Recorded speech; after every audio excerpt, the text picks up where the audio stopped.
Hello and welcome to Real Cheating Story. I just wrote 3 checks for $100,000 each, 2 to my wife's favorite charities and 1 to mine, the Wounded Warrior Project. We donate every year, not usually this much, but there's enough money in the bank, and it's going to come back to bite her. My name is Kurt Vinhal. Up until 6 weeks ago, I was clueless about the true nature of the woman I loved. Yes, loved. That's gone now, and I'm going to make her regret all the deceptions.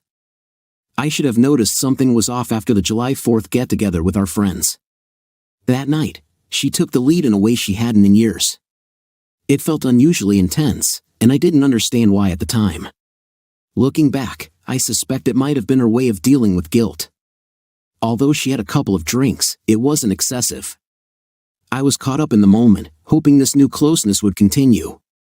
However, when I tried to be intimate again later that week, she rejected me, saying, "It's always me who's left waiting, and you're always complaining that's all you want." Earlier, I said I was clueless. There were clues, plenty of them, I just didn't see them at the time. The Halloween party was my Sherlock Holmes moment. We were at a friend's house. Melanie, my wife, wanted to dress up in a revealing outfit. I didn't like the thought of it, but we were all friends. It might be worth a laugh. My wife could pull it off, too, at 5 feet 3 inches, 120 pounds, and with auburn hair, she filled out her fishnet stockings, short black skirt, CFM pumps, bustier, and mask. No, this wasn't the Sherlock Holmes moment either. At the party, I lost track of my wife. She had been getting quite a lot of attention with her outfit. I hadn't seen her for about half an hour and was wondering where she had gotten to. Then I saw her. She came into the room where I was. This was the Sherlock Holmes moment. She had that look. Most men know what I mean, that just got screwed look of serenity on her face. Then it was elementary, Watson, the 4th of July lie, guilty intimate, extra volunteer hours at her job at the nonprofit animal shelter, the distant looks on her face, the irritability, and the blue balls. No intimate for me since August. Wow, how could I have missed it? Clueless? No, just naive and trusting, I told myself, trying to justify and make myself feel better. Who was it? I looked around and didn't see anyone acting suspicious or even any smirks. I would have to do some investigating before I outright accused my wife. My wife, Melanie, and I come from different worlds, well, almost. She's from the West Coast, I'm from Iowa. We met our junior year of college at Cornell College. No, not Cornell University, Cornell College, a liberal arts college in Iowa, close to home for me. I grew up about 30 minutes away in a conservative community of mostly Dutch descendants. I don't know why there are so many Dutch in Iowa, Dutch people, living in their coastal country in Europe with dikes, canals, channels, and lowland marshes, moving to America and settling in Iowa, flat, middle of the country, cornfields, cows, chickens, and churches.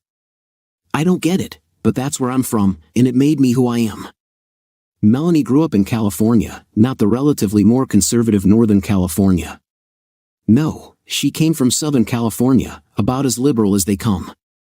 So you may ask, how did she end up at Cornell College? Well, it is a liberal arts school, but liberal is all relative. In actuality, her parents met there and moved to California for their careers. They felt that getting a dose of Midwest values at their alma mater would be good for her. So, Melanie Scott applied, was accepted, and enrolled at Cornell College. We met, of all places, at the library. I was studying for an engineering class, majoring in mechanical engineering, when I heard an exasperated voice ask the librarian, "Do you have an Algebra for Dummies book? I'm retaking this class and I still don't get it." Math has always come easy for me, so as soon as I heard the word algebra, I looked up to see who was speaking. There, at the desk, was the most beautiful girl, no, woman, I had ever seen. Auburn hair, cute face. The woman behind the desk checked her computer and said, "Sorry, miss, it's checked out." "I'm going to fail the test." "I can't fail it." "What am I going to do?" said the redhead. "Maybe you should go back to your dorm room and study, go through the practice questions," the lady said. "My roommate and her boyfriend are there." "I'll never get any studying done," the girl said. "Well, you're welcome to study here, but we close in 25 minutes, the librarian replied. The redhead dropped her book on a table and sat down with a big, heavy sigh. I got up from my table and walked over to her. I stood there, taking in the sight. I was tongue-tied. She looked at me and said, "What do you want?" I stammered but managed to get out, "I can help you." She gave me a puzzled look and asked, "How?" "I'm really good at math," I replied. "Well, I don't think anyone would believe that you were me, even if you put on a dress, so you couldn't take the test for me," she said. "I could help you study," I suggested. "I don't think my brain can absorb it." "I've tried, I'm dumb at math," she said resignedly. "I'd like to try," I said. "Why would you want to help me?" she asked. "I want to help a damsel in distress," I said, now feeling a bit more confident. She chuckled. "Well, the damsel is named Melanie." "How much would you charge me?" she asked, thinking I was a tutor. "That depends on how well you do on your test," I stated. "Okay," she said, thinking for a moment, then added, "I'll buy you pizza if I pass it." "Can't do Domino's." "If you pass, you have to take me to Gus and Tony's, that's a historic pizzeria in Mt. Vernon, Iowa," I countered. "All right, it will be worth it," she agreed. I decided to push my luck. "What will it be worth if you get a C on the test?" "Then I'll give you a kiss after dinner," she replied. "What about AB?" I asked, hoping for maybe an actual date. "If you can help me get AB, I'll let the girls out of the corral," she said, gesturing to her chest. My eyes must have gotten huge because she laughed and then added, "If I get an A, you can have your way with me." She had no faith in her ability to learn, nor in my ability to teach. But with that incentive, I told her we had better go someplace quiet to study. So we hopped into my car and headed off to Denny's. We grabbed a booth.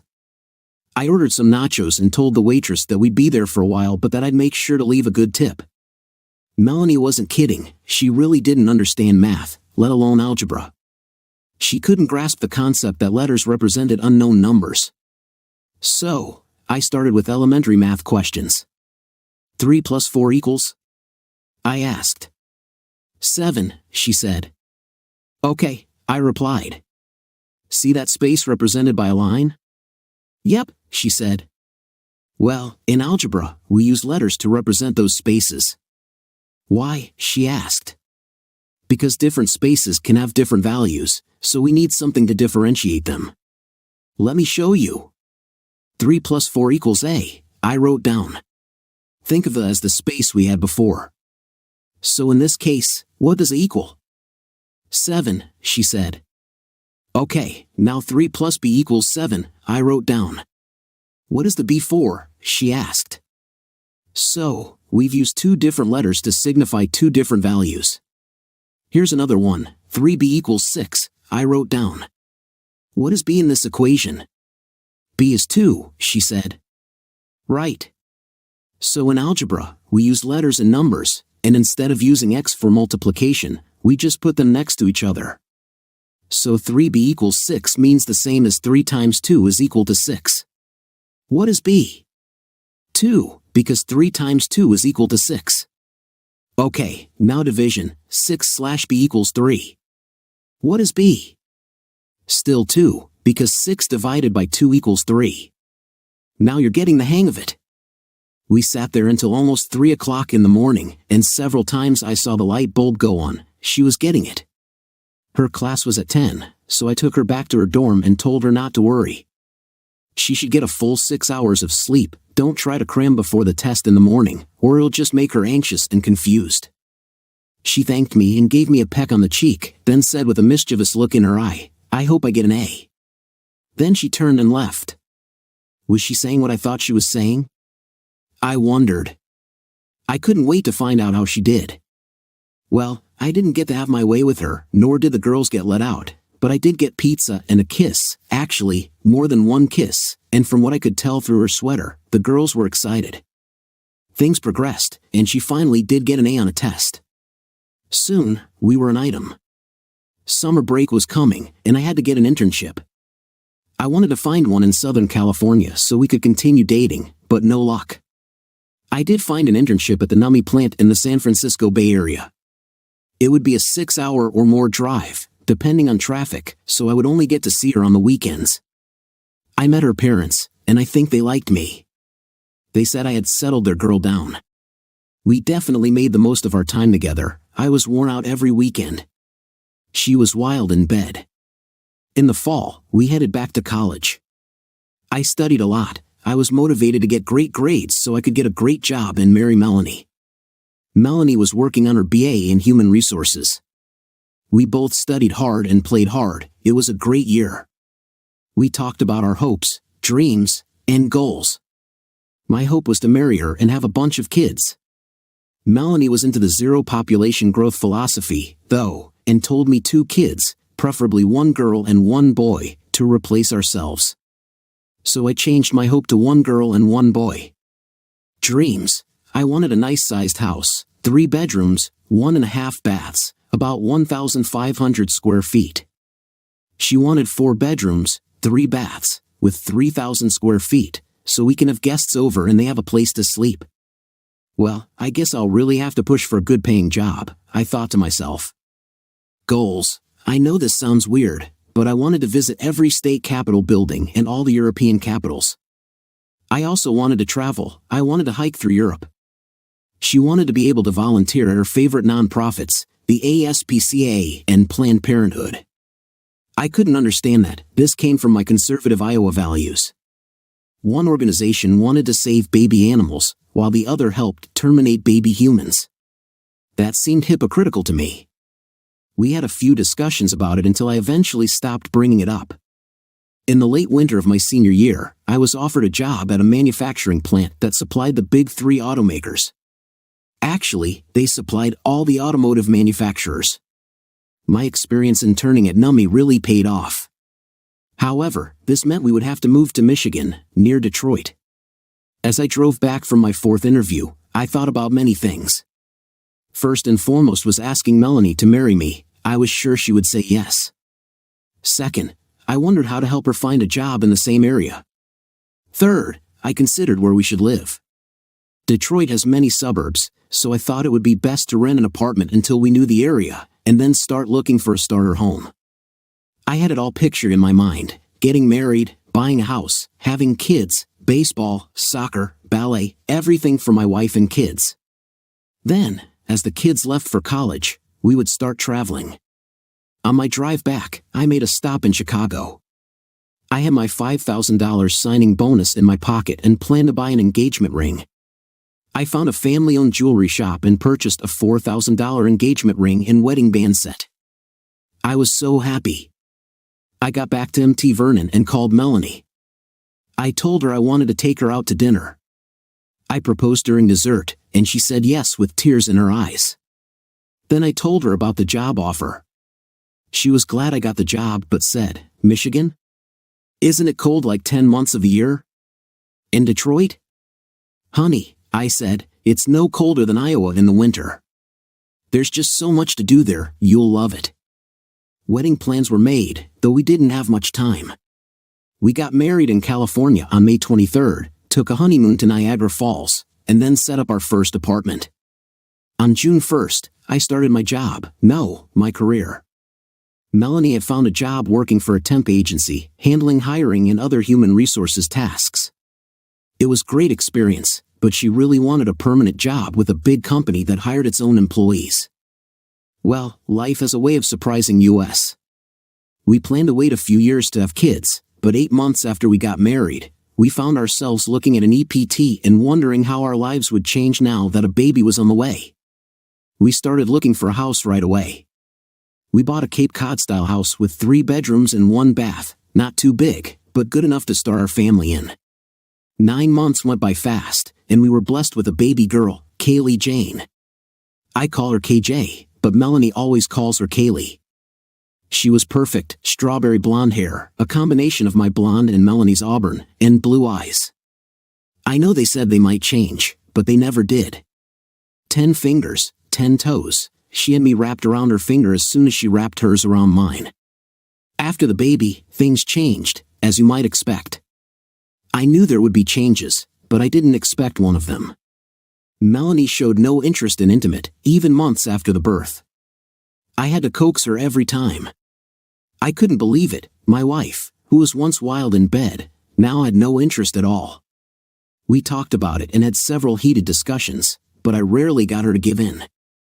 I wanted to try for that second baby, hopefully a boy. I asked our family physician about it, and she said it might be a byproduct of postpartum depression. But Melanie didn't seem depressed. She doted on KJ almost as much as I did. We were happy, except in the bedroom. I asked her to see someone, and she begrudgingly went to a therapist.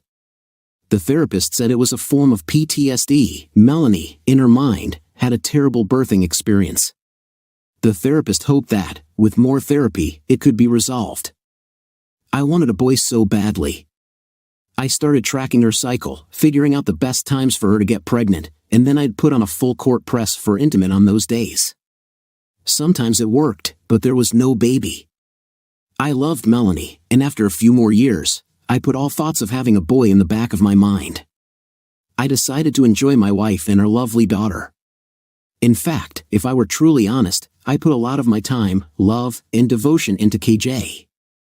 Melanie decided to stay home to raise her and never return to a real job, just volunteering. Now, 17 years after KJ was born, new big house, great job, things in the household seemed all right. I couldn't understand what was going on at the party. I waited 10 minutes to see if I could figure out who it was that she had just screwed, but nothing. Now I just wanted to get away from there. "Melanie," I said, "I feel another one of my migraines coming on. I want to get home and in bed before it hits the worst." Of course, I was pretending. She seemed disappointed. "Are you sure it's a migraine and not just a touch of the flu?" she asked. "I get these enough to know, Mel." I lost it and snapped at her, something I normally didn't do. "Okay, we'll leave now. Let me tell Susan and Jim," she said, a worried look on her face. On the drive home, I was quiet and kept my eyes shut. I'm sure she thought it was to avoid the light from the headlights, but really, I just didn't want to look at her. If I did, I knew I would cry. Melanie started to speak, but before she could utter 2 words, I snapped, "I just need you to be quiet and take the back streets so there are fewer lights." I was playing it up well. This was going to be the worst migraine I'd ever had. We made it home, and I hurried to our bedroom, stripped, and climbed into bed with the lights off. Melanie came in and started shuffling around. I snapped again, "Be quiet. You're killing me." She backed out of the bedroom and quietly shut the door. All right, I thought, now I need to think. How was I going to find out who it was? Would I have to hire a private investigator? Just then, I heard her phone ring. I crept to the door and cracked it open. She was downstairs, and I could just overhear her conversation. "No, I can't come back. Kurt is hurting. This is the worst migraine he's ever had. I'd like to come back, but I can't leave him. Would you leave Mary if she was homesick?" You probably would, just to get another piece of this Mary. There were 2 Marys in our group of friends. I had to find out which husband it was. Then I heard it. "I know, Jack. I wanted more time with you too, and I wanted to give Kurt sloppy seconds like after the first time. I could never do that tonight, though, he can hardly move." Jack Anderson. Figures, another California liberal. He and Mary moved here about 7 years ago with their daughter, Jasmine. Jasmine was a year older than KJ, but they were still friends. She was going to Wayne State University and staying at home to save on dorm costs. Jack Anderson, I couldn't believe it. He was a salesman for a company that supplied our diesels for my company's production. We were their biggest customer. I'll make him pay 3-fold. I crept back to my room. I know the old saying is revenge is a dish best served cold, but I can't agree with that. I ascribe to the fast food way of revenge, hot and now, and preferably before they even know it's coming. I had to work out a plan. That's what I do as an engineer, I plan. I see a problem, and I plan steps to correct it. First things first, I needed to ensure that I had as little contact with Melanie as possible. I didn't know how I could cover my anger toward her right now. Tomorrow is Saturday, one of Melanie's days to volunteer at the animal shelter. I had to wake up in the morning not 100%, but good enough so she wouldn't feel she had to stay home with me. KJ, now a senior in high school, could always take care of me if I needed anything. About an hour later, Melanie came in and turned on the light. I screamed in agony. She quickly shut it back off and whispered, "I'm going to stay in one of the guest bedrooms tonight.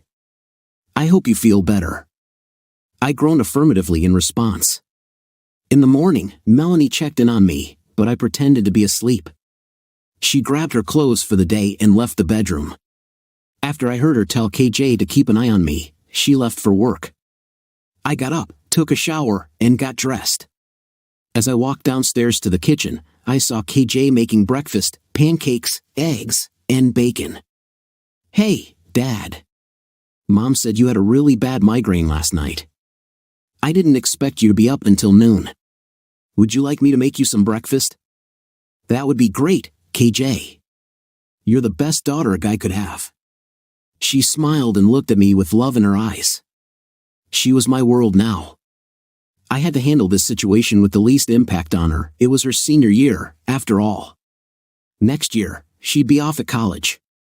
We chit-chat about school, boys, sports, etc. Then I asked her, "Have you made up your mind on which college you want to go to next fall?" "I'm not sure yet, Dad. I know I want to go into engineering, but I don't want to upset you." "How would that upset me?" I asked, proud of my daughter following in my footsteps. "Well, I think I want to go to Cornell." "Wow, our alma mater, that's great." "No, Dad, Cornell University." I have to admit I was a little disappointed to hear that. The other Cornell. But it was a top-tier engineering school, so I guess I could get used to it. "That's great. They're one of the best. I'd be proud to have a daughter graduate from either Cornell.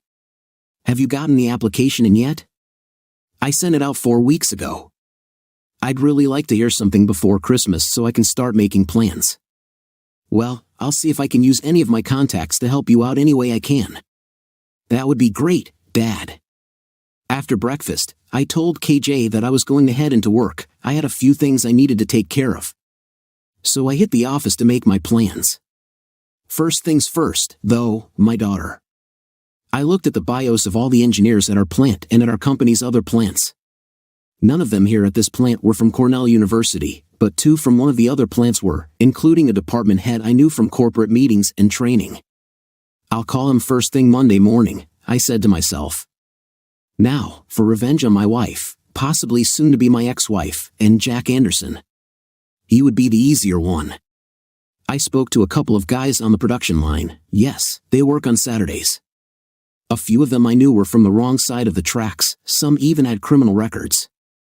I asked a few of them who I'd need to talk to in order to get a nasty girl for a prank.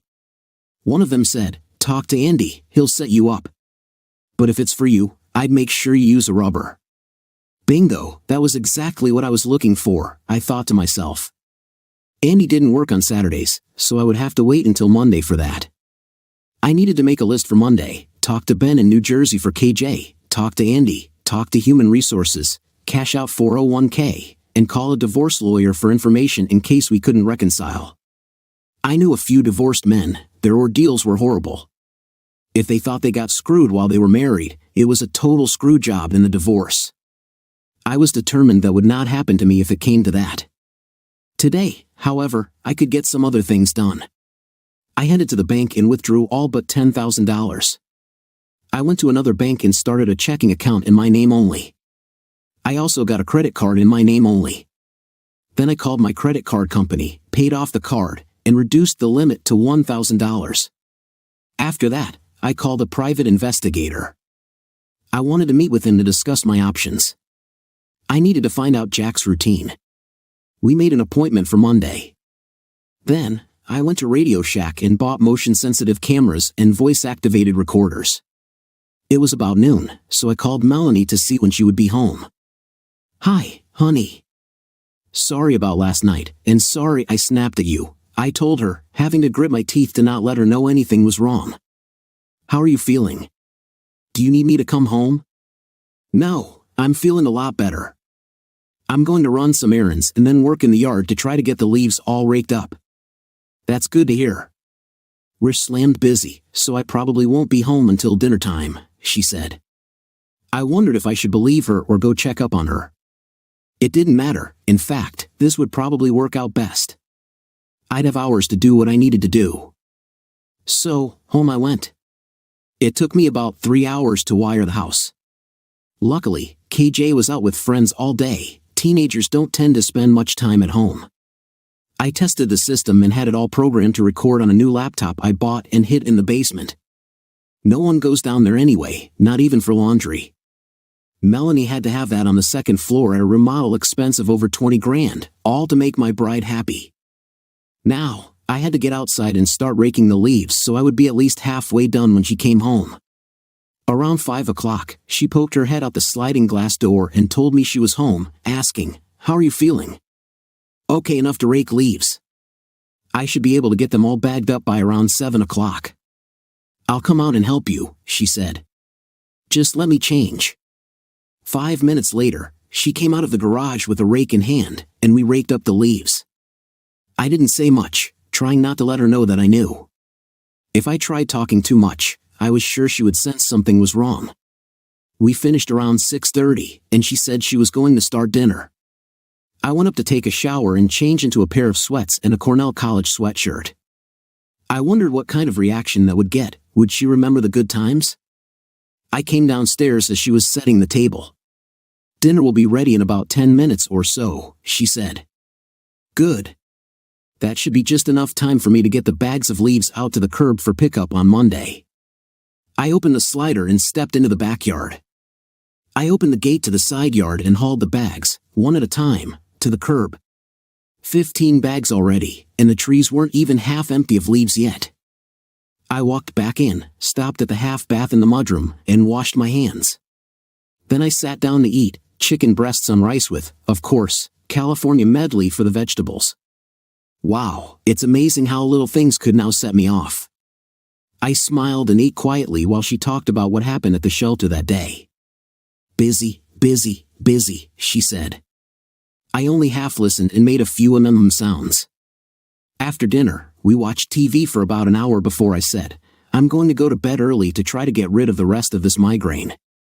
It doesn't hurt very much, but the extra rest should knock it out." So, at 8:30, I was in bed. I think I was asleep by 8:45. I had gotten very little sleep the night before, so I was exhausted. Sunday, I got up to get ready for church. KJ met me at the bottom of the stairs, ready to go. I asked Melanie if she was going, and she said, "Not this week." Funny, she had only gone a couple of times since July 4th. Another clue I missed. I never pushed it with her, though. She was always sporadic in her church attendance. At church, the sermon was on forgiveness. Could I forgive Melanie? I thought. Why had she done this? I know some women see 40 as a huge thing. Was she trying to recapture her youth before she turned 40 in a few months? At the end of the service, I just sat there. One of my friends came up to me and said, "So, how was your Halloween?" I turned to my friend. "It was the devil's night," I said. "It was one of the worst nights of my life." KJ added, "He came home with one of the worst migraines he's ever had." But that wasn't it, I thought. That was just a pretense so I could avoid your mother. I couldn't tell KJ that, though. "I'm sorry to hear that, Kurt." "I'll pray for you," my friend said. "Pray for the whole family," I replied, then walked away. When we got home, lunch was on the table, roast beef with all the fixings. I'll hand it to Melanie, she had become a great cook. When we had first gotten married, it was hit or miss. How can you mess up manwich? I don't know if they still make a chunky-style manwich or not, but she had made that for me once. I put it on a bun and ate it without saying a disparaging word. About an hour after dinner, she realized, when she looked in the refrigerator, that she hadn't cooked up the hamburger. We laughed about it, and I told her everything she did made me happy. That was then, this is now. After lunch, I decided to tell Melanie that I was going to go out in the woods to check on my deer blind. "Oh, I didn't know you were going hunting this year." "You haven't gone for the last few," she said. "Yeah, I think I'll go out at least once." For those that don't live in Michigan, November 15th is opening day for rifle deer hunting. It isn't a state holiday, but it may as well be. Half the plant's shut down for the first few days of the season. That would give me a good excuse to be gone for at least one day. Sunday night was back to normal. I didn't initiate intimate, so we didn't have it. That was all right with me. I wouldn't put my tool in there now for all the tea in China. What an odd expression. I know that would be a lot and worth a lot, but where would you store it? Monday would be a busy day. First things first, I got into work at 7 o'clock and called Ben in New Jersey. I had to leave a message. I guess department heads didn't come in until 9 o'clock in Jersey. Second, I emailed Human Resources to set up a time to sit down with them. Third, I walked the floor to see if Andy had a few minutes to talk to me. I found him waiting for stock, so I asked if we could speak. Sure, Kurt, what do you want? Well, it's personal, and I'd rather not talk about it on the floor. Do you think you would have some time today, or if not, then after work? Sure. Once I get the line up and running, it practically runs itself. I can ask one of the guys to cover for me. Great, meet me in my office when you can. I'll be waiting. In about half an hour, Andy walked in. What can I do for you, boss man? Andy, you know I'm not your boss man. You should be. You're the only one that knows what the hell is going on around here. I smiled, then frowned. I did know everything going on around here, but I didn't know what was going on at home. Clueless, well, I used to be. Andy, I need to talk to you about something personal, and I need to know that it will not get out into the plant or anywhere, actually. I need complete secrecy on this. Well, unless it's something to do with you planning a mass attack or something, I'm all in and won't say a word to no one. I'll even be your alibi if you want me to. It isn't that bad, at least for most people, it won't be. I'm hearing you, keep talking, he said. I want to get a hooker for. He cut me off, saying, whoa, I didn't think you were that kind. It's not for me, Andy. I need to do a little payback to an ex-friend of mine. Why would you want to get him a hooker if he's an ex-friend? Is he blackmailing you? No, let's call it revenge and leave it at that. So, what are you going to do? Get pictures and blackmail him? No, I may get pictures, but it won't be to blackmail him. I am looking for a particular type of hooker, one that can look like your average housewife. Oh, I get it, you want to get him in trouble with his old lady. That will probably happen, but what I really want is for him to get bad disease. Would it be possible to find someone that could do that in 2 weeks, on the 14th of November? Wow, that's cruel, but I like it. Remind me never to piss you off. Do you think you could do it? Yeah, I think I can.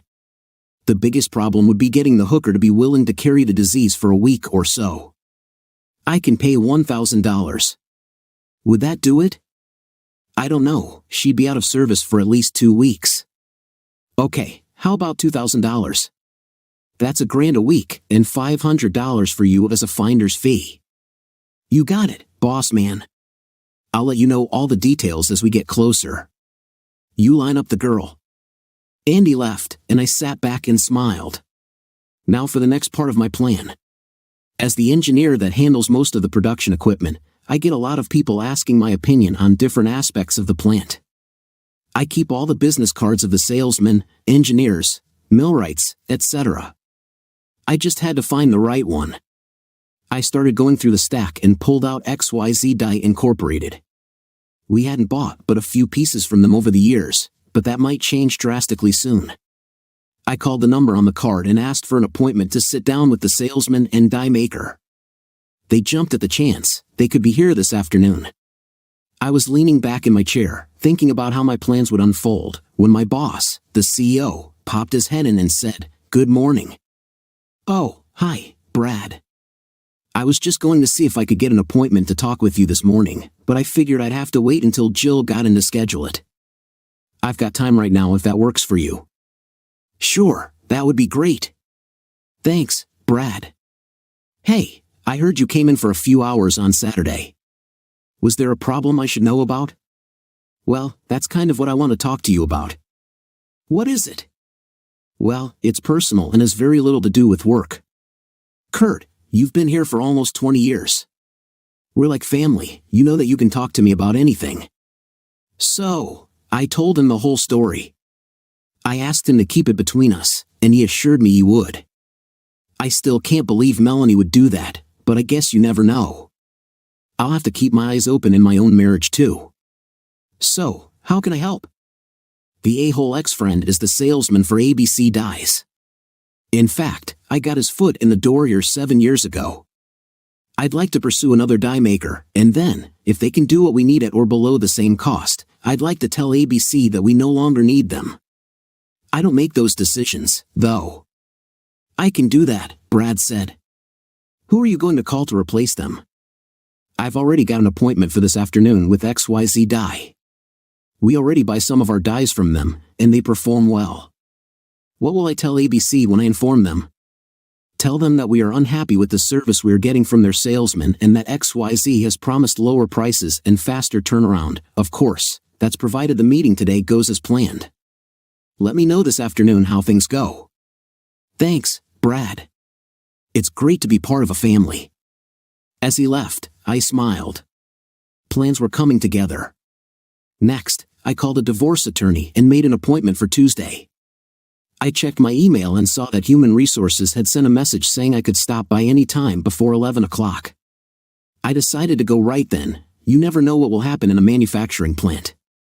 I could get a call in 5 minutes and be busy putting out fires for the rest of the morning. Sherry, the HR director, invited me in and asked what she could do for me. I told her I had some personal issues and that I would need to cash out my 401k. You're going to take a huge hit unless you roll it into another retirement account. I know that, but I can't help it. What do I need to do? She had me fill out all the necessary paperwork and again tried to dissuade me. Before I left, I asked her how much vacation or personal time I had left. She looked it up and said I had 4 weeks plus 10 personal days. Wow, that was 6 weeks. That would help me in my plans. I would be getting the disbursement direct deposited into my new checking account within 10 business days. That afternoon, the meeting with XYZ went well. They were bending over backward to get our business. I had asked Brad, Mr. Smith, the production manager, and a couple of the production techs to be in the meeting. They all had great questions, especially the techs. The XYZ salesman and dye maker were able to handle all of them and gave us confidence that we were making a great move. I talked to Brad after the meeting and asked him to hold off talking to ABC until next Monday. He agreed. That would give XYZ time to get things in the works. After work, I met with the private investigator. I needed him to follow Jack and find out as much about him as possible, especially his daily routine. Tuesday, I met with the lawyer. I found out that it could take months, and since we're in a no-fault state, getting evidence of adultery was unnecessary. He also said that I would get screwed financially in a divorce. Great, I thought. I have to beg to get screwed while we're married, and when I go for a divorce, it happens automatically. I told him I would think about it to see if I could come to terms with Melanie's past indiscretions. If we could somehow reconcile, I would be better off financially. However, if Melanie continued her cheating, then I would want to move on this by the end of the year. He also informed me that 2 of the 3 judges who could hear our divorce case were bleeding heart liberals and almost always sided with the woman when it came to support.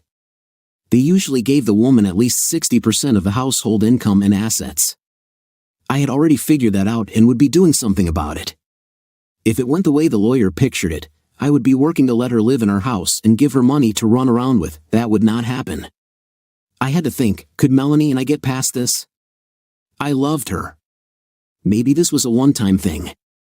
I just didn't know if I could get past it. I guess if she came to me before Thanksgiving and confessed, I could possibly get over it in time. I'd give her every opportunity to tell me, but I would also give her the opportunity to cheat. The rest of the week went as normal, well, as normal as I could act. I didn't initiate anything, so there was no intimate, which was now my plan since Halloween. Friday, Andy came into my office and asked if we could talk. I said, now is a great time, just waiting for the weekend. I got the right girl. She's 35 years old, looks like someone's mother, and agreed to get the STD, so she'll be ready by next Friday. How is she going to do that? Already done. That way, she will be infectious yet not show any signs. How long until there are signs? I asked. Usually 2 to 3 weeks. Perfect, I said. Thanksgiving weekend is Judgment Day, I thought to myself. I called the PI and got Jack's routine. He usually stops after work at a hotel restaurant with a bar, has one drink, flirts with the waitresses, then goes home. Perfect. It's great when a plan comes together, and this one was. The weekend was full of more leaf raking. Why can't they all fall at once? 15 more bags to the curb, and still more leaves on the trees. I think some of my neighbors are exporting them to my yard just to see me get frustrated. Oh well, it kept me out of the house, and Melanie didn't come and help me this time, thank God for small blessings.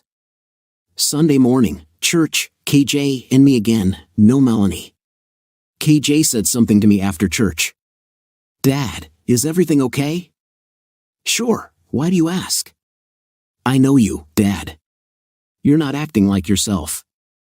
I hated to lie to my daughter, but I couldn't have her telling her mom or cluing her in on any of this, so I told her, just a lot of things going on at work. Don't tell your mom anything, you know how she'll worry. I don't want that, especially going into the holidays. Okay, Dad. I hope it's nothing too serious, but you know we'll get through it, whatever it is. I smiled at her, knowing that was true. My daughter would get through it just fine. We've raised a great daughter, I thought. After church, we went home, and Melanie had lunch ready. We ate as normal, and then Melanie asked KJ if she wanted to go shopping that afternoon to get some ideas for Christmas. She said, "Sure, Mom, that sounds great." Dad, do you want to come? Nah, I'll let the two of you have some mother-daughter bonding time. After lunch, they left, and I decided to check my laptop downstairs. I hadn't checked it yet, I guess I didn't really want to know. There was a lot of nothing for the most part. I did hear one half of a conversation Melanie had with Jack. Oh, hi, Jack. How's my L doing? I started burning with anger. CTT's doing fine, back to normal. He gets those occasionally. I can't wait to see you again either. With the holidays coming up, I'm sure I can use shopping as an excuse to see you. We'll have to figure out a time and place to meet. Hey, KJ is coming in the door, I'll talk to you later. So, another roll in the hay with Jack. At least it's not in our bed. I'll have to get the PI to gather whatever he can for me. Monday morning, I spoke with Andy. Set it up for Friday night at the hotel bar. The hooker's story is she's having a drink to calm herself down before she goes home to her husband to tell him she lost her job. She hopes he doesn't get violent again. Misery loves company, and by Friday, Jack will either have lost his job or be afraid he's going to. Brad called ABC Die and asked to speak to the owner. He told him that we were pulling our business as of next Monday. The owner bowed and said, "Why?" Brad did just as I had asked. The owner said, "Let me check into this and call you right back." He was probably shitting bricks, we represented over half of their business. They would have to either get new business fast or start laying people off. Brad got a call back and was told that he would be assigned a new salesperson and that they could match any quote from any of their competitors. Brad told him to send the new salesperson over, and we would talk on Wednesday afternoon. Brad asked me to sit in on the meeting. The new salesperson and the owner were there, hat in hand. We talked, and by the end of the meeting, it was obvious to us that the owner was livid with the way we had been treated by the previous salesperson. We told him that the previous salesperson walked in here like he owned the place and that our business was assured never to go away. We did agree that we would use them as our backup on an occasional basis. It was quitting time, so we headed out the door. I called my PI and told him to hit the bar that night, tomorrow, and Friday night to see if Jack showed up, especially on Friday when my other plan was set to take effect. Also, I wanted pictures. Thursday, Jack must have been called onto the carpet.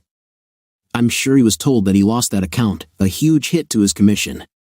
When I got home that night, I told Melanie that I was going into the basement to clean my rifle for the weekend. While I was down there, I got a call from the PI. Jack had been at the bar and had 3 drinks, definitely worried about something. When I came back up from the basement, I asked Melanie when dinner would be ready. She was lost in thought, I had to ask her a second time. She looked up and said, "Oh, I guess I'll order pizza." "Okay, I said. Let me know when it gets here. I'm going to get my hunting gear together. When the pizza arrived, we sat down to eat. KJ was at a friend's, so it was just Melanie and me. She seemed distant, but I wasn't going to be the one to bring it up. As we finished the pizza in silence, she asked, "Is something going on at work?" "Well, business has been slow lately. They're blaming it on the election and the holidays, though." "Is your job secure?" she asked hesitantly. "I think so. I've been there for almost 20 years. I am the top paid person at the plant other than the plant manager and the CFO, though. I had to put a little fear of the gravy train coming to an end." "Why do you ask?" "Mary called me and told me that Jack said there were big doings at your plant." "Don't worry, honey," I said. "I'm sure I would have heard or seen something if there were. Jack is worried about his job. Your plant is half their business. If you go down, then so do they. I guess I'll have to keep my eyes and ears open more at work to see if I can figure this out. The plant is shut down tomorrow for deer season. It will be just us engineers and maintenance employees there to see if we can get our processes more efficient and dependable. I may even be able to get off a little early, and we can get a little pre-deer hunting rutting of our own going. How can you think of that when we might be in financial straits soon? What if you lose your job? How could we survive?" I knew she would shoot me down good. I wasn't going there anyway. "Maybe you should call Jack and talk to him about what he's heard," she said. "I'll talk to Brad tomorrow if I see him. I'm sure you're worrying for nothing." "I hope so. Mary's really worried," she said. Well, Friday morning, I went into work. When production is shut down, maintenance goes into overdrive and needs engineering support. I was too busy to think about anything until about 3 o'clock. I called my PI and made sure he was all set. He said, "No problem. I already have it set up that if Jack grabs a room, he'll be getting one. I've already set up my hidden cameras and recording devices. Sometimes it amazes me what a couple of $100 can get you." "Thanks, Bob. Let me know when you get anything. I'd like to see what you get tomorrow morning if that works for you. My wife thinks I'm going hunting, so I can be out until dark. I was going to try to bag a buck tomorrow morning but should be back by noon. Will that work for you?" He said, "That's great. Should I meet you at your office?" I asked, "Sounds good. Make it 12:30, just in case I actually get one this year. I'd struck out the last 3 years, so I'm not really counting on it, but a guy can hope, can't he?" "Gotcha," he said, and I hung up. I had one more call to make. I needed to call my bank and start the process for a home equity loan. I was going to pull out as much as I could get, just in case we did reconcile. I had to make sure there was no prepayment penalty. I got an appointment for Monday at 9 a.m. I could always cancel if Melanie got a guilty conscience and came clean over the weekend. When I got home, Melanie wasn't back from work yet, so I went downstairs and checked the laptop. Nothing new. I brought my gun and hunting gear up and put them by the front door, ready for the morning. I went into the kitchen, grabbed a beer, sat on the couch, and contemplated life. Well, my life, anyway. Melanie walked in a few minutes later. One last chance, I thought to myself. "Hey, babe, I got home a little early and thought we could reconnect. How about we go upstairs, and I show you I love you?" "Honey, we don't have to do that for me to know you love me. I'm not in the mood right now. Maybe tomorrow after you get back from hunting." I sighed and said, "Probably about 5 o'clock or so. I don't want to be out in the woods when it starts getting dark. Some hunters get anxious as the sun starts to go down and will shoot at anything that moves." I wondered if she wanted to try to give me sloppy seconds again. "So, what's for dinner?" I asked. "Manwich," she said. I just laughed to myself. KJ came in shortly after that, and we set the table for dinner. We sat down and started eating. "KJ, have I ever told you about the first time your mom made me manwich?" "Yeah, Dad, she forgot the hamburger," she said, chuckling. Melanie gave me a look that could kill. She hated when I brought that up. "Well, she sure has changed since then. Now she's the best cook I know," I said, but Melanie's glare didn't change. After dinner, KJ got ready to go out, so it would again be only Melanie and me home tonight. We watched some TV, and at 8:30, I said, I'm going to go to bed so I can be up and out in the woods by dawn. One last chance, I thought to myself as I asked, do you want to join me? It's only 8:30. If I go to bed now, I'll wake up at 3 o'clock and not be able to get back to sleep. Well, a guy can try. So off to bed I went. My alarm went off at 4:30, and I was out the door by 5 o'clock. I went to Denny's and ordered a Grand Slam with everything. I sat there thinking of the past 20 years with Melanie. Where had we gone wrong? Why was she doing this? Could I forgive her? Could my love for her overcome this? When the food came, I picked at it. I really wasn't hungry. I just sat there and thought about the happy times. Were they now all behind us? After about an hour and a half, I got up, food only half gone. I threw it on the table and walked out. I drove around and found myself down by the Detroit River. I stared across the river at Windsor. I've lived here for almost 20 years and haven't done much to achieve my goals. I've never even been to Canada's capital. I need to change that. I would see every state capitol building, and I would hike around Europe. I should have plenty of free time soon. After a while, I drove to the plant. I walked in and saw the maintenance people working on their projects. I knew that there was a good possibility that within the year, I might not be here anymore. When my marriage falls apart, I will have to move. I had put my heart and soul into my marriage, yet that was probably gone. My job here would be too. KJ would be off to college, and there would be nothing tying me to this place. I sat in my office until noon, then I got up and headed to the PI's office. Even seeing what he got wouldn't cheer me up. Just as expected, my plan worked. Misery loves company, and Jack was a horned dog, so he took the housewife who had just lost her job to the room we had set up and screwed her. I wondered if he would get what he deserved immediately. I didn't know. Well, in 2 weeks, it would be Thanksgiving weekend, and I planned to be out of town on an emergency all weekend. If Melanie didn't catch it before then, she surely would after. I have to admit, Jack was smooth. He listened to her story of how she lost her job, how her husband would be pissed and probably slap her around. Then he told her, you just need to feel the gentle touch of a soft caress. You should never have to take someone hitting you. He talked his way into her remorse and anxiety. He told her that he would get her a room, and she could spend the night there and face her husband in the morning or leave him. A woman should never put up with being beaten. Maybe I should stay here tonight. I should call him and tell him I have to work late on a project or something. That's a good idea. You make the call, and I'll get the room for you. I can't ask you to do that for me, she said. What kind of man would I be if I didn't help out a damsel in distress, he said. Those words struck me deep. I had been Melanie's knight in shining armor, saving the damsel in distress all those years ago. Now those words tasted like bile in my throat. We watched as they entered the room. He was so gentle, asking if she would be okay, wondering if he could do anything else for her. You're so nice. Would you just hold me for a while? Wow, and he knew how to pick them. She was great, she deserved an Oscar for her performance. He hugged her for a minute or so, then said, well, I should go. I'll let you relax and think about what you want to do with your future. No, don't leave. Not yet. Well, I could probably get away with staying for an hour or so. I should get home to my wife. She probably wouldn't miss me, though. The love has gone out of our marriage. I can't believe that. You're so loving and caring. How could she not appreciate that? She questioned. It's been so long since we've shared a romantic moment, he said. They exchanged a meaningful look and kissed tenderly, their connection deepening.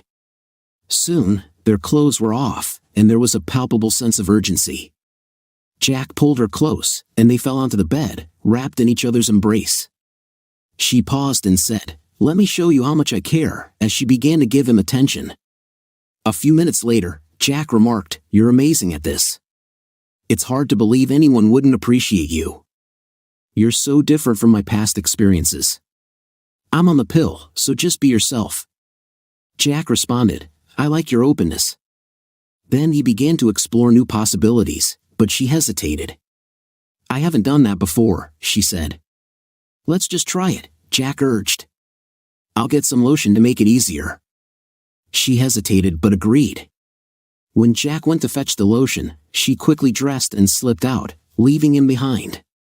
Jack returned to find she had already left, and he was frustrated. He resolved the situation on his own before getting dressed and leaving. Later, when Bob and I reviewed the footage, we couldn't help but laugh. "Well, he certainly got what was coming to him," Bob said. "More than you might realize," I replied, taking the DVD from Bob. I thanked him and mentioned that I wouldn't need his services anymore. "I have everything I need." When I got home around 4 o'clock, Melanie was busy with house chores, preparing everything for the evening. "Wow, not busy at the shelter today?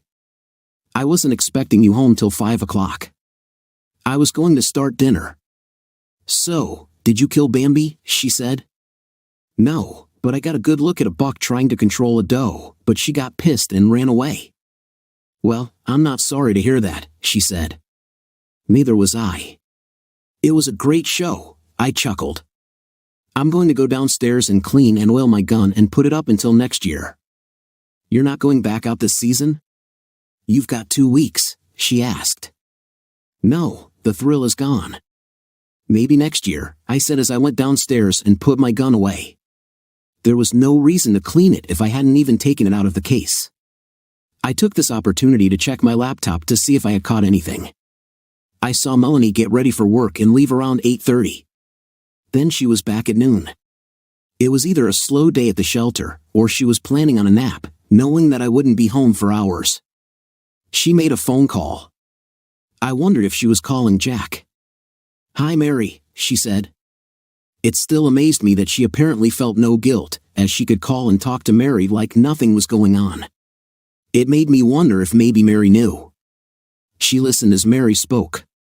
"Yeah, it was a slow day, and I couldn't keep my mind off what you said about Jack and his job."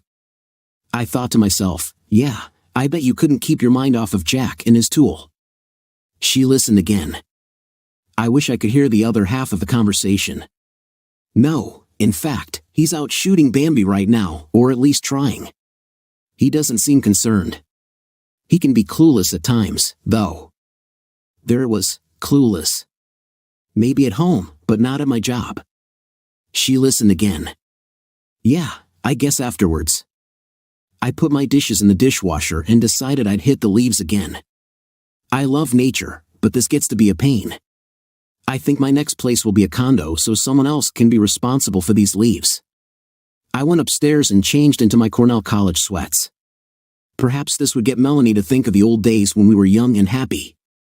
Maybe she would start to feel guilty for what she was doing to us. If she came to me now, would I be able to forgive her and continue in this marriage? I just didn't know. One thought kept coming into my head. Why is she freely giving herself to Jack while I have to beg and haven't had any intimate since August? I went out and raked leaves. It gave me time to think. If she came to me before Thanksgiving, I would forgive her, but things would need to change. I would need to know why, and her intimate life would need to change drastically. She would have to understand that it would take a lot of hard work to regain my trust. After a few hours, I had another 15 bags sitting at the curb. I went into the house and up to my room to change. Melanie called to me. "I'm going to run to the store. Do you want anything special?" "Just a faith wife," I said softly to myself. "No thanks, though." I called back down to her. When she left, I went down into the basement to check the laptop. I heard Melanie's side of a phone call. "Hello, Jack. How is my lover today? Just thinking of you." "Oh, definitely that and more."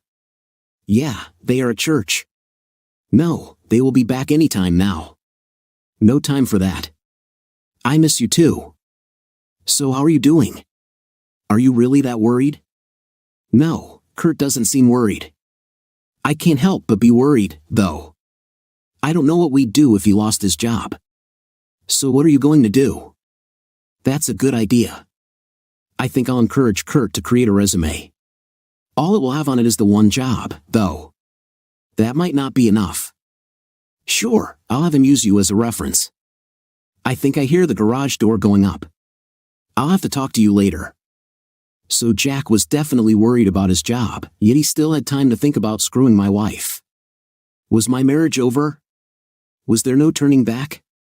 Almost 20 years down the drain with nothing to show for it? No, that wasn't right. KJ was what we had to show for it. Just thinking about her made me feel it was worth it. Monday morning found me in the office, talking to some of the women who came into contact with the salespeople that call on us. I asked, "Have you met the new salesperson from ABC yet?" They all said yes and seemed to like him. A couple of them commented that they were glad we got a new one, the other one gave them the creeps. I told them that they should tell Brad about any inappropriate things said or done by Mr. Anderson and not be afraid to speak up in the future. I called the bank and found out that I needed to sign a few documents, and within 3 weeks, I would have my equity loan approved. I was surprised, with the soft housing market, how much my house was worth. I had bought it during the last soft market, so even though this market was worse, I still had quite a bit of equity. Later in the morning, I asked to talk to Brad again. He told me to come right in. "Kurt, thanks," Brad said. "So how are things on the home front?" "No better," I said. "Well, I have to tell you. I had a couple of the office women come to me first thing this morning to tell me that they were glad they wouldn't be seeing Mr. Anderson anymore. They told me of a few comments he had made in the past that made them feel uncomfortable. I told them that if anyone ever makes them feel that way in the future, they should let me know immediately." "Well, I'm sorry they had to put up with that," Brad said. "Well, we won't have to worry about that anymore." I called the owner and told him. He said Mr. Anderson would be let go today.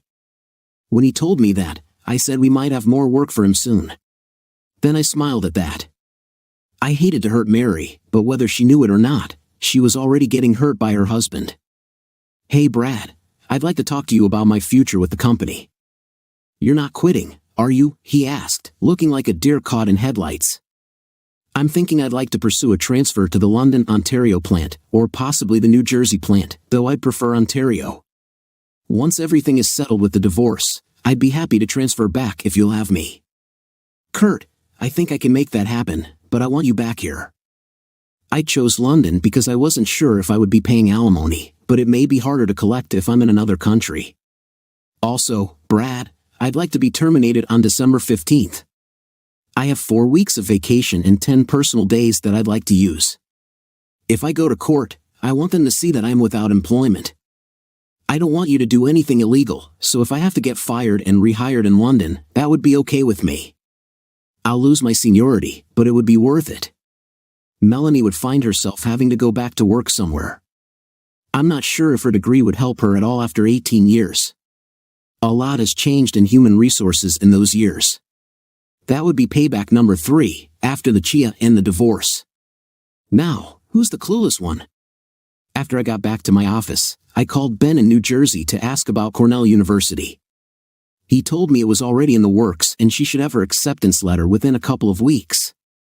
Awesome, one more thing to check off my list. I called Cornell's administration and asked for the dean of admissions. They put me right through. I told him my daughter was planning on attending and I wondered if I could pay her 4-year tuition, room and board, and book costs ahead of time. He sounded happy and said, "Sure, as soon as she is accepted, we can work up a total for you." I thanked him and gave him my contact information. Another thing checked off my list. I decided to wait to talk to Brad about my plans for Thanksgiving weekend. I might use that time to check out the plant and look at living accommodations. I called the lawyer and spoke to him. I told him that if I went ahead with the divorce, I wanted her to be served on December 20th in the afternoon at my house. I wondered if I could be that specific. I knew it was a Saturday, and I would be willing to pay extra for that. He assured me they could arrange it, all I needed to do was let him know a week ahead of time. Then I called a florist. I needed to find out if I could have a delivery on December 20th at a specific time. I would need a guarantee that you could do that, I asked. "Yes, we can do that. We just need an address and at least 3 days' notice. There will be an extra charge because we'll have to send a delivery person on a separate run." "No problem," I said, telling them I would call at the beginning of that week if I needed it to happen. I still wasn't sure, there was no turning back. Could we reconcile? Thanksgiving weekend would be the deadline. I asked them if I wanted 17 red roses and a black rose, how far in advance I would need to let them know. Just a week, they assured me. If I wanted it in an 8.5 by 11 box, would that be possible? They told me that wasn't a standard flower box, but they could use a box that a ream of paper comes in and decorate it so it doesn't look like a paper box. If that would be okay with me. Sure, thank you. I will call you next month and let you know all the details. Another thing checked off my list. I'd have to wait until December 20th to mail out the DVD to Mary, and on Christmas Day, I'd be emailing Jack a picture of himself with the hooker and hoping he had enjoyed his present. For Melanie, I wanted to make a photo album of all the happy memories of our time together. I know I may sound like an a-hole, but I wanted her to feel the guilt of what she threw away. I probably should talk to KJ about taking a trip to Cornell University to see the campus. I know she would miss spending time with her grandparents, but if I was right, they would be kind of busy dealing with Melanie. I'd have to let KJ know we'd be leaving at 4 o'clock on December 20th, but not to tell her mom. I should probably wait until after Thanksgiving to tell her about that. That weekend would be the litmus test of our marriage, whether it was a base upon which we could rebuild it or an acid that destroys it. At lunch, I talked to Brad again and asked him if I could take off the rest of the day. He said, "Sure, see you in the morning." I would really miss working with him. I hoped that I would be able to come back to work with him soon. I went home, and Melanie wasn't there. I wondered if she was at work or maybe consoling her lover. I went downstairs and checked the computer, no calls recorded, so maybe she was at work. I decided that now would be a good time to start going through my stuff. You know, the crap we all save thinking that it will be needed someday. I started with the filing cabinet. She would never notice if I weeded through all the old taxes and owner's manuals for things we no longer needed. I was able to clear out almost 3 drawers of crap. I postponed dealing with the important paperwork, i.e., house purchase, major appliances, medical bills. I'd look through those later. I would be including a lot of that in the memory photo album for Melanie, almost 20 years of marriage, cleaned out and in the shredder. Next, I found the shoe boxes with all of our photos, at least the ones before the digital age. I put them in the filing cabinet so they would all be together. When I started that project, I would need to go through the photos on our computer to print off copies or maybe download them and print them on photo quality paper. I wanted to make this look professional. Then, I decided to go out to the garage and organize and pack up my tools. Melanie would never notice those either. I put them in boxes and stored them in the basement. When it came time to move my stuff out, it would be up the stairs, out the garage, and into my car. At about 4:30, I decided to throw some steaks on the grill. It was cold out, but I really enjoy steak fresh off the grill. I also grilled some corn on the cob and asparagus. I threw 3 potatoes in the oven to bake, and around 5:30, both Melanie and KJ were home. "You made dinner? What time did you get home?" Melanie asked. "It was slow at work, so I took off half a day," I said. That would make Melanie even more worried. We sat down to dinner, and Melanie said, "I got a call from Mary. Jack was laid off today." Laid off? More like fired, I thought to myself. "That's terrible," I said. "What is he going to do? Get his resume out there and try to find another job?" She said, "It's a good thing Mary has a job. Are you sure your company is okay?" "You did say that it was slow," she asked anxiously. "As far as I know, we are," I said. We finished the rest of the meal with KJ telling us about what was going on in her life, typical teenage things, but it was good to listen to her. Boy, would I miss that when I was gone. You bet I would be calling her on a regular basis, though. The next few days went by with no new developments, and yes, no intimate again. That was okay because I wasn't going to take any chances. It was Thursday, 1 week before Thanksgiving. Melanie, KJ, and I were sitting down to dinner. KJ said, "Mom, Dad, Kelly asked me if I could join her family for a ski trip to Colorado over the Thanksgiving weekend. When would you be leaving?" Melanie asked. She sheepishly said, "Wednesday afternoon, right after the half day at school." "Are your parents flying up for Thanksgiving this year?" Melanie asked. "No, They are just coming the Saturday before Christmas and staying for a week. Well, my parents are spending time with my youngest brother and their new baby, so it's okay with me if it is okay with your mom, I said. Mom, is it okay? Yeah, I suppose. Your dad and I will just have Thanksgiving by ourselves. It will be practice for when you leave for college next fall. Thanks, Mom. Thanks, Dad. I'll call Kelly and tell her after dinner. I guess we're going to have to start getting used to being alone, Melanie said, looking at me. She had no idea how alone she would become next year if she didn't come clean soon. But then again, maybe I would be the only one alone. I wondered if Mary would divorce Jack. If so, Melanie would be with Jack. The rest of the dinner had KJ talking about where they were planning on going, staying, and what they were planning on doing.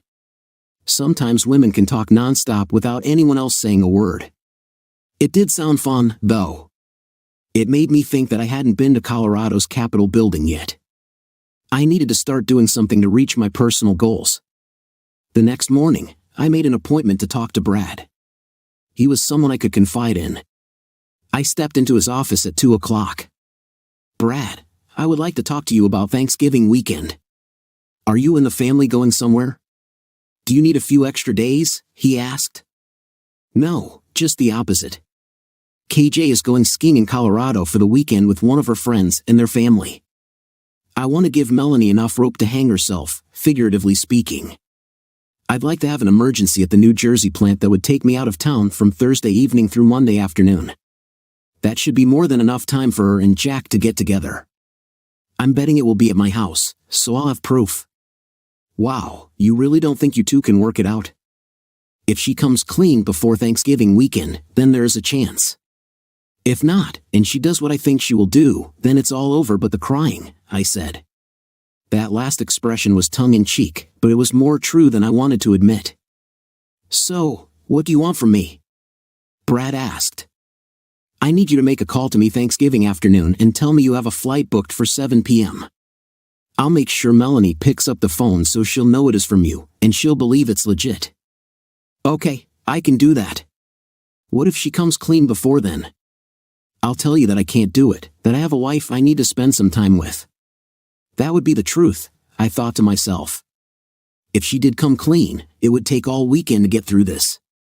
Driving home for the weekend, part of me hoped she would come clean. I really loved her and would hate to lose what we once had. I thought about it all Friday, Saturday, and Sunday.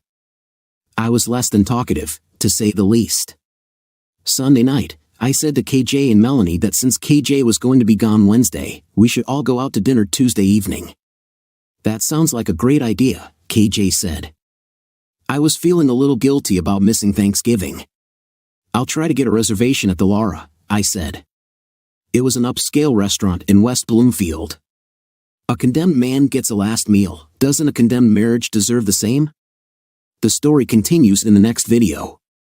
Link to part 2 in the description of this video. Thank you for watching and for your likes.